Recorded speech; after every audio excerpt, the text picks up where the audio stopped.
Bonjour Monsieur Echter, vous êtes à l'origine de la montée en division 1 du Paris Saint-Germain. Que pensez-vous de l'arrivée des Qataris à la tête du club? Écoutez, oui, je suis le fondateur du club, c'est vrai. Que penser de l'arrivée des Qataris? Ça m'inspire deux choses. D'abord, pour la ville de Paris, je trouve que c'est formidable parce qu'enfin, il y a une équipe qui joue, qui gagne. Et Paris vraiment attendait ça.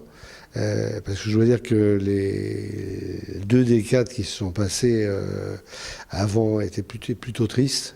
Paris ne jouait plus. Il n'y avait pas de spectacle. Et le spectacle était plutôt lamentable au niveau des supporters. Alors ils sont arrivés et ils ont injecté beaucoup d'argent. Et je pense que pour Paris, c'est bien. Maintenant, j'ai quand même une crainte, c'est que l'histoire du club disparaisse. Ils n'ont pas la même culture que les Français.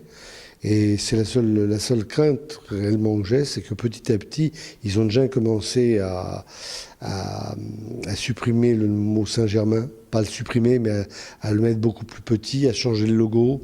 C'est déjà un signe. Le maillot change. Et vous savez, le maillot, c'est comme un drapeau. Est-ce qu'on peut imaginer que le drapeau anglais change, que le drapeau belge change en fonction de la volonté de certains publicitaires? Non. Donc là, pour moi, c'est une erreur. Et la seule chose qu'il y a, c'est qu'un club, ça a une âme. Et qu'une âme, ça se garde et que ça se cultive. Et elle se cultive avec sa création, avec son passé, avec son histoire. C'est la seule crainte que j'aimais. Autrement, je trouve que ce qui a été fait est formidable. Dans un autre registre, celui de la mode, il paraît que vous avez tenté de relooker François Hollande. Comment ça s'est passé?